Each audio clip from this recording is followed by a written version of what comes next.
क्या उत्तराखंड के मुख्यमंत्री पुष्कर सिंह धामी को मोहरा बनाया जा रहा है? क्या उत्तराखंड को एक प्रयोगशाला बनाया जा रहा है? क्या धामी एक मोहरे के तौर पर ही काम करने को मजबूर हैं? क्या धामी जो कर रहे हैं वो सिर्फ और सिर्फ किसी दूसरे के इशारों पर कर रहे हैं? ये सवाल इसलिए उठ रहा है क्योंकि पुष्कर सिंह धामी पर गंभीर आरोप लगाए हैं उत्तराखंड के पूर्व मुख्यमंत्री हरीश रावत ने, और धामी सरकार को भी उन्होंने घेरा है। और जिस मुद्दे को लेकर ये सियासत हो रही है वो मुद्दा चुनाव में बहुत गरमाने वाला है। अब क्योंकि प्राण प्रतिष्ठा समारोह खत्म हो गया है तो उसके बाद माहौल चुनावी देश में बनेगा और उस मुद्दे के जरिए उत्तराखंड क्या एक प्रयोगशाला के तौर पर ही देश में रह जाएगा, इसे लेकर सवाल है। अब्दुल्ला दीवाना, यदि यूसीसी कॉमन सिविल कोड तभी तो होगा जब सारे देश में होगा। तो आप उत्तराखंड में टुकड़े टुकड़ों में कैसे जो है कॉमन सिविल कोड लाएंगे?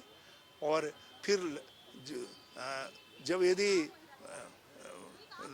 आप केंद्र सरकार से बात करिए ना, ये तो मोदी जी लाए, अमित शाह जी लाए, वो क्यों भाग रहे हैं? उनको मालूम है जैसे ही वो लाएंगे जनजातियां, पंजाब के सिख भाई, दूसरे कई सामाजिक समूह जो है उसके खिलाफ खड़े हो जाएंगे। इसलिए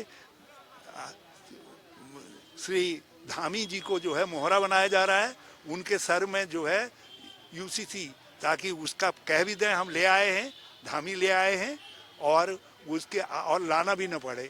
ये धामी जी को मोहरा बनाया जा रहा है, उत्तराखंड को यूसीसी के नाम पर मोहरा बनाया जा रहा है। इसलिए मैं पहले दिन से कह रहा हूँ बेगानी शादी में अब्दुल्ला दीवाना है। कांग्रेस ने अंकिता मंडल यूसीसी का मुद्दा अब गरमाने वाला है, लिहाजा उत्तराखंड में कांग्रेस ने धामी सरकार पर हमले तेज कर दिए हैं। सवाल यह है कि यूसीसी लागू होगा या नहीं होगा, लागू होगा तो कैसे होगा और कब होगा, क्योंकि कार्यकाल उस कमेटी का ऑलरेडी खत्म हो चुका है और अब धामी सरकार के पास वो रिपोर्ट कब आएगी इसका भी बेसब्री से इंतजार है। दावा यह किया जा रहा है कि बहुत जल्द वो रिपोर्ट कमेटी धामी को सौंप सकती है और उसके बाद आगे का फैसला फिर सरकार को लेना है। हालांकि अब क्योंकि चुनावी माहौल है तो इस दौर में ये मुद्दा भी एक तरीके से राजनीतिक हथियार ही बनेगा। अब इस मुद्दे को भुनाया कैसे जाएगा और कैसे भारतीय जनता पार्टी इसको लागू करने में सक्षम होगी, कामयाब होगी, ये एक बड़ा पहलू है। लेकिन फिलहाल इस पर राजनीति जरूर हो रही है। बीजेपी दावा ये कर रही है कि इससे सबको फायदा होगा।